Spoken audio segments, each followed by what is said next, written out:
Aujourd'hui, les producteurs mères, de pauvreté, au lieu qu'ils ont des produits, ils ne peuvent pas avoir l'argent pour pouvoir se soigner, pour pouvoir vivre. Vraiment, c'est dégueulasse. Vraiment que l'État ait pitié de nous les producteurs.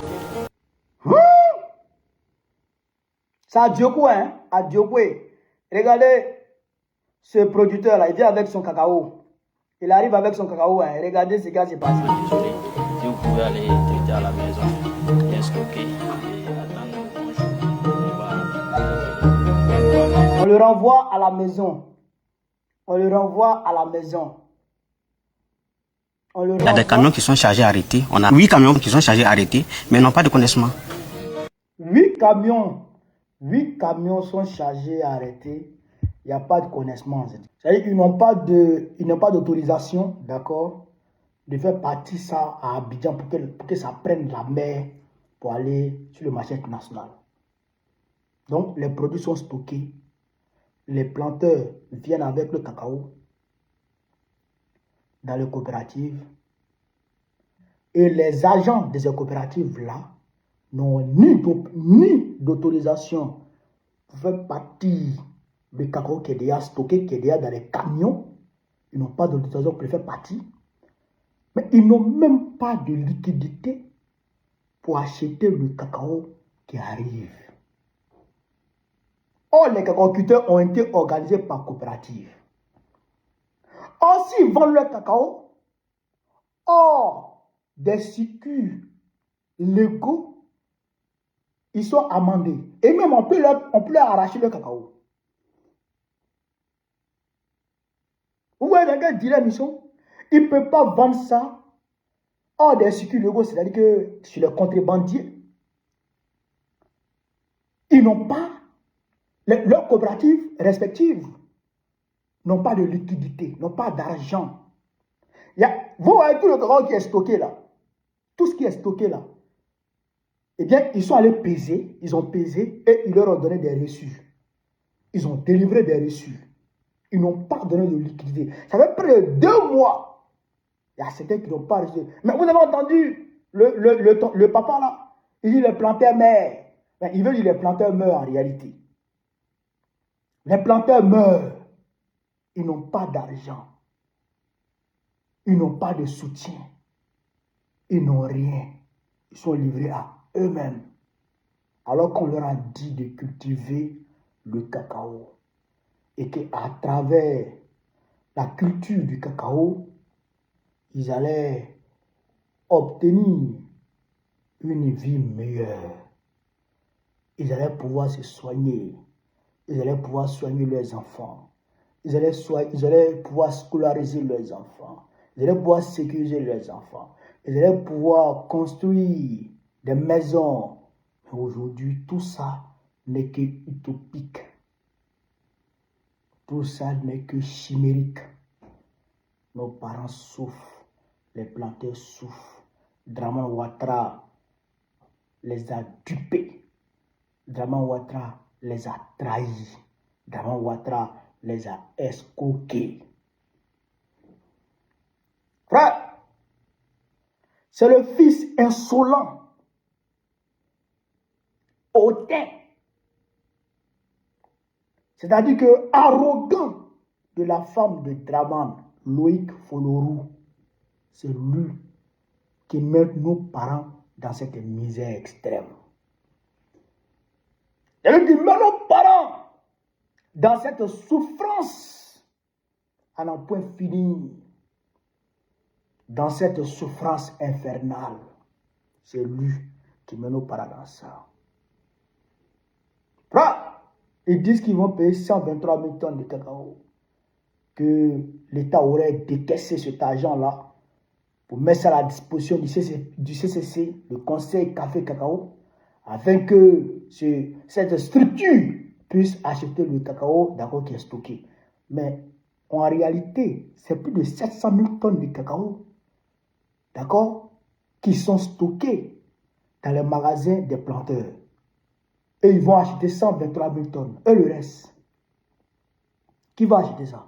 En réalité, c'est pour dire aux planteurs que nous, là, on ne peut qu'acheter cette quantité de cacao. Le reste là, vous débrouillez. C'est une misère. C'est une misère. Les Ivoiriens ne méritent pas ça. Les Ivoiriens ne méritent pas ça. C'est pourquoi je demande aux Ivoiriens de se lever. Moi, je demande aux planteurs, il est bien de dénoncer. C'est bien de dénoncer. Parce qu'au début, vous ne dénonciez pas. Ah, vous allez dénoncer. Aujourd'hui, vous dénoncez, c'est bien. Mais il faut passer à une autre étape. Il faut passer à une autre étape. Il faut faire des manifestations. Vous n'avez pas vu les agriculteurs français? Vous n'avez pas vu les agriculteurs français? Ce n'est pas parce qu'ils ont diminué le coût de leurs produits. Non. Mais c'est parce que non seulement ils ont commencé à abattre leurs vaches. Ils sont mobilisés. Aujourd'hui, pas une seule vache n'est abattue encore. Leur maladie même que Macron avait ramené pour tuer le cheptel français là. On ne sait même pas où maladie est rentrée. Et après, ils ont continué la mobilisation avec leurs camarades de l'Union européenne contre le Mercosur. Ils ont rendu la vie dure aux Européens. Et là, ils sont déçus encore. Hier, les pompiers français étaient dans les rues. 700 pompiers français étaient dans les rues en train de manifester. Est-ce que vous comprenez ça? Mais ça, c'est parce que eux, ils savent que quand tes droits sont bafouillés, tu as le devoir de te lever pour revendiquer tes droits. Ça, là, c'est votre droit de vous lever, d'accord, pour exiger que votre cacao soit acheté au prix Borchamp qui a été donné, qui est 2800. C'est votre devoir de vous lever. Et si vous ne vous levez pas, nous, on va dénoncer. Nous, on va vous aider à dénoncer. Mais nous, les dénonciations, on les limite. Les dénonciations, on les limite. C'est à vous de passer à une autre étape maintenant. De manifester pour qu'on achète votre cacao au prix Borchamp qui a été donné. C'est ça ce qu'il a réalité. On ne peut pas se foutre des gens comme ça. On ne peut pas se moquer de la souffrance des gens comme ça. Les planteurs souffrent. Les planteurs souffrent. Et malgré tout ça, les planteurs ne gagnent même pas plus de 6%, d'accord, du revenu annuel du cacao. C'est documenté, c'est prouvé. Le planteur gagne rien, il ne gagne même pas plus de 6% de ce que le cacao rapporte par an. Mais cette année-là, permettez aux planteurs d'avoir au moins 10%. Permettez aux planteurs d'avoir au moins 10%. C'est-à-dire que tout le monde gagne.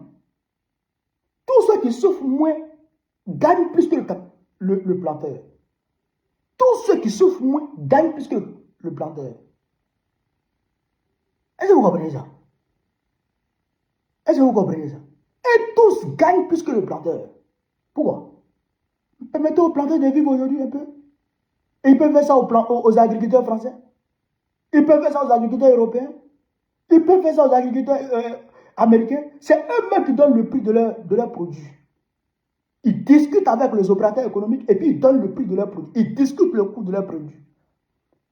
Non, ce n'est pas du jeu. Mais en Côte d'Ivoire, en Afrique, concernant le cacao, on vous exige, on vous impose un prix. Et puis c'est fini. Non, non et non. Levez-vous. Il faut que ça change. Il faut que ça change. Ça doit changer. Et ça ne va pas changer qu'avec les dénonciations seulement. Non. Ça doit changer avec les manifestations. Il faut vous lever. Il faut vous organiser puis vous lever. C'est ça que la vérité. Si vous restez les bras croisés, attendre que l'État vienne vous sauver, l'État ne viendra pas vous sauver. Il faut faire des vagues. Il faut faire des vagues pour que l'État prenne votre affaire au sérieux, à bras le corps, et pour que ça change. Mais si vous ne vous levez pas, vous croisez les bras, vous attendez l'État, ils ne vont pas vous aider. Ils ne vont pas venir. C'est moi qui vous parle. Même les 123 000 tonnes là même là, on attend, on va voir. Vous allez voir ce que ça a donné. Ils vont magouiller l'argent là encore. Vous n'allez rien avoir. Vos cacao là, ça va pourrir dans vos mains là. De vous, hein.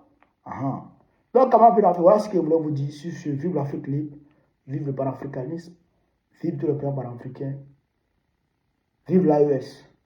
La bonne président de Côte d'Ivoire très prochainement pour nous sauver de tout ça là. Merci, j'ai de l'Afrique. La chute d'Alassane Dramane Ouattara doit être un objectif géopolitique, géostratégique obligatoire pour l'Afrique en lutte. Partage la vidéo et puis abonne-toi.